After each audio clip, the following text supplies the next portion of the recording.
Hello and welcome to code with RSC. आज की video में हम लीड कोड की problem number 191 number of one bits को सॉल्व करेंगे। हम देखेंगे कि इस प्रॉब्लम को हम कैसे अप्रोच कर सकते हैं और सी शार्प में इसका कोड कैसे इंप्लीमेंट कर सकते हैं। तो चलिए सबसे पहले स्टार्ट करते हैं इसकी प्रॉब्लम स्टेटमेंट से। तो इस प्रॉब्लम में हमें सिंपली एक फंक्शन लिखना होता है जिसमें कि हम एक पॉजिटिव नंबर देते हैं इनपुट के तौर पे, और हमें बताना होता है कि उस पॉजिटिव इंटीजर के बाइनरी रिप्रेजेंटेशन में, जो हम वन और जीरोस को यूज करके किसी भी नंबर का एक बाइनरी रिप्रेजेंटेशन बनाते हैं, उसमें कितने नंबर ऑफ सेट बिट्स होते हैं, या जिसको हैमिंग वेट कहते हैं सिंपली, कि नंबर ऑफ बिट्स जो वन है वो कितने। बेसिकली आप कोई भी नंबर ले रहे हो, जैसे यहाँ एग्जांपल के तौर पे 11 अगर इनपुट दे रखा है तो 11 की बाइनरी रिप्रेजेंट होती है 1011, और इसमें नंबर ऑफ वन बिट्स हैं 1 2 3। 3 बार 1 आ रहा है इसकी बाइनरी रिप्रेजेंटेशन में, तो इसके 3 सेट बिट्स है, हमें आउटपुट में यहाँ पे 3 देना है। तो हमें सिंपली एक मेथड देना है जो बाइनरी रिप्रेजेंटेशन में कितने 1 आएंगे किसी नंबर के वो काउंट करेगा। तो आप सिंपली इस नंबर को एक बाइनरी स्ट्रिंग में कन्वर्ट कर सकते हो और उसके अंदर के बिट्स काउंट कर सकते हो, बट वो एफिशिएंट नहीं है। पर इतना करने की मुझे जरूरत नहीं है। मैं सिंपली अगर इस नंबर 11 को लूँ तो मैं डायरेक्टली इसी के ऊपर ऑपरेशंस परफॉर्म करके देख सकता हूँ कि इसकी बाइनरी रिप्रेजेंटेशन में कितने नंबर ऑफ 1 बिट्स आएंगे। देखते हैं, जैसे 11 हमारा नंबर है और यहाँ पे 1011 इसकी बाइनरी रिप्रेजेंटेशन। तो मुझे इसमें काउंट करना है कि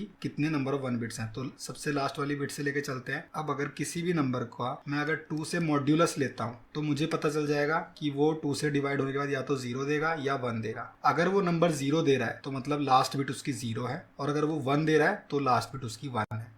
इस तरीके से मैं सिंपली इसकी लास्ट बिट तो पता कर ही सकता हूँ। इसके बाद अगर मैं सिंपली इसको 2 से डिवाइड भी कर दूँ बिट निकालने के बाद, तो मेरे पास इतना नंबर आ जाएगा 101। तो अगर मैं ये ऑपरेशंस आइट्रेशन के साथ परफॉर्म करता चलूँ तो बेसिकली मैं 11 का मॉड्यूलस लूंगा 2 से, मेरे पास आ जाएगा 1, मैंने रख लिया। फिर इसको डिवाइड कर दिया तो मेरे पास आया 5। 5 का अगेन मॉड्यूलस लिया 2 से, फिर मेरे पास आया 1, मैंने रख लिया। फिर इसको डिवाइड कर दिया, बचा 2। 2 का मॉड्यूलस 1 से 0, तो मुझे यहाँ पे इसकी जरूरत नहीं है। फिर मेरे पास बचा 1, मैं 1 को अगेन मॉड्यूलस लूंगा 2 से, मेरे पास 1 बचा और डिवाइड बाय 2 किया तो 0 आ गया। तो जब तक मेरा नंबर 0 नहीं आ जाता है तब तक मैं उस नंबर का मॉड्यूलस अपने पास स्टोर करता जाता हूँ और उसको 2 से डिवाइड करता जाता हूँ, तो मेरे पास ये काउंट टोटल 3 आ जाएगा जो कि इसका हैमिंग वेट है। तो ये इसकी एक सिंपल सी अप्रोच है कि हम उस नंबर को 2 से मॉड्यूलस निकाल के हमारा निकालने की लास्ट बिट क्या है, और 2 से डिवाइड करके एक तरीके से हम राइट शिफ्ट कर दें। आप चाहे तो इंटरनली राइट शिफ्ट ऑपरेटर भी सेम काम के लिए यूज कर सकते हैं, बट समझने के लिए डिवाइड बाय 2 ज्यादा ईजी है समझना, कि हम उसको सिंपली 2 से डिवाइड करके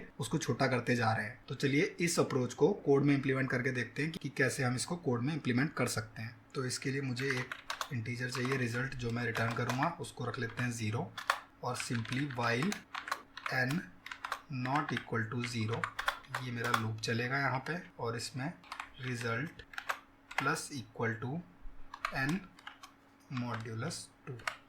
तो मैं चाहता तो इफ चेक भी लगा सकता था कि n मॉड्यूलस 2 अगर 0 है तो उसमें कुछ इंक्रीमेंट नहीं करना है, और n मॉड्यूलस 2 1 है तो 1 इंक्रीमेंट करना है। पर क्योंकि 1 ही आ रहा है और मुझे इंक्रीमेंट भी 1 ही करना है, तो आप सिंपली इसको इस तरीके से लिख सकते हैं। और इसके बाद n equal to n by 2, ये सिंपली 2 ऑपरेशन मुझे परफॉर्म करने हैं और फाइनली मुझे रिटर्न कर देना है रिजल्ट। तो इस तरीके से सिंपली मैं इसको इम्प्लीमेंट कर सकता हूँ। इसको रन करके देखें तो यहाँ पे सारे केस एक्सेप्ट हो रहे हैं, और इसको सबमिट करके देखें तो यहाँ पे ये हमारा सक्सेसफुल भी है। तो ये तो हो गया एक सिंपल सा इसका अप्रोच। इसके बाद एक फॉलोअप आता है कि अगर ये मल्टीपल टाइम्स कॉल हो रहा हो तो आप इसको कैसे ऑप्टिमाइज करेंगे। बेसिकली अगर मैं इस नंबर को देखूं तो जो भी नंबर है मैं हर लूप में उसको 2 से डिवाइड करता जा रहा हूं, यानी कि इसकी time complexity O log n है। तो क्या मैं इसको O1 टाइम कॉम्प्लेक्सिटी में कर सकता हूं? तो इसको इंप्लीमेंट करना O1 टाइम कॉम्प्लेक्सिटी में बिल्कुल पॉसिबल है, पर वो सॉल्यूशन जो है वो इतना इंट्यूटिव नहीं है। खुद से उस सॉल्यूशन तक पहुंचना काफी मुश्किल है, बट अगर आपने कभी सॉल्व किया हो ये प्रॉब्लम तो आप उस तक पहुंच सकते हैं। तो एक बार देखते हैं कि वो कैसे इंप्लीमेंट हो सकता है। तो उस केस में हमें करना क्या होता है कि हमें नंबर को चेंज करना होता है n एंड n-1, और जब जितनी बार ये ऑपरेशन परफॉर्म करेंगे हम उतनी बार रिजल्ट प्लस इक्वल टू 1 कर देंगे। बाकी लूप सेम रहेगा कि n नॉट इक्वल टू 0 जब तक नहीं हो जाता है, जब तक n हमारा 0 नहीं हो जाता है तब तक ये ऑपरेशन हम परफॉर्म करते रहेंगे और n को रिड्यूस इस तरीके से करते रहेंगे। अब देखते हैं ये वर्क कैसे करता है। तो हमारा जो एग्जाम्पल था 1011, हमारा आउटपुट हमें पता है 3 आना चाहिए। तो इस पे मैं सिंपली करूंगा n एंड n-1। तो n-1 क्या होगा इसका 1010, तो एंड करने पे आ जाएगा 0 1 0, मेरा रिजल्ट हो गया 1। इसके बाद अगेन मैंने सेम किया 1 0 0 1, तो मेरे पास यहाँ पे आ गया 1 0 0 और रिजल्ट हो गया यहाँ पे 2।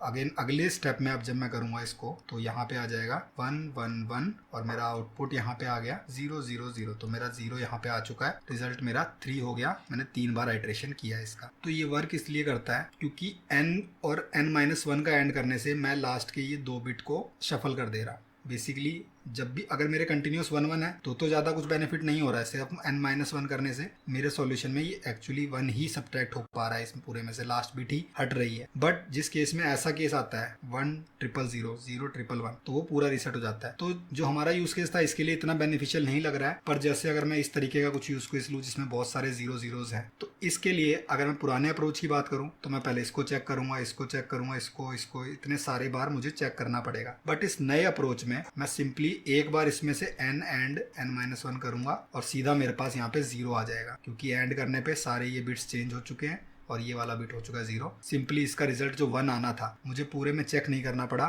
एक बार एंड करते ही मेरे को ये रिजल्ट 1 आ गया। तो ये एक ऐसा सॉल्यूशन है जो अगर आपसे स्पेशली पूछा जाए तो आप बता सकते हैं, अदरवाइज पुराना सॉल्यूशन हमारा बिल्कुल परफेक्टली वर्क करता है। तो एक बार इसको भी कोड में इंप्लीमेंट करके देख लेते हैं।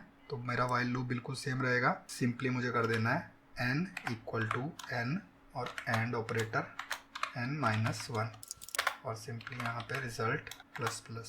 तो इस केस में जैसे कि हमारा इनपुट काफ़ी छोटा है 2⁻31, जो एक्चुअली इसके सेंस में बहुत छोटा है, क्योंकि मैक्सिमम हम अगर पुराने अप्रोच से भी जाएं तो 32 टाइम्स ही हमारा लूप चलेगा। बट बहुत बड़े इनपुट हो या बहुत बार ये मेथड कॉल होना, तब आप इसको इस तरीके से ऑप्टिमाइज कर सकते हैं। इसको रन करें, यहाँ पे एक्सेप्ट हो चुका है और सबमिट करने पर ये हमारा सॉल्यूशन वैलिड भी है। तो ये 2 अप्रोचेस का यूज़ करके आप इस प्रॉब्लम को सॉल्व कर सकते हैं। अगर आपको ये वीडियो अच्छा लगा तो इसे लाइक करें और ऐसी और वीडियोस के लिए चैनल को सब्सक्राइब करें।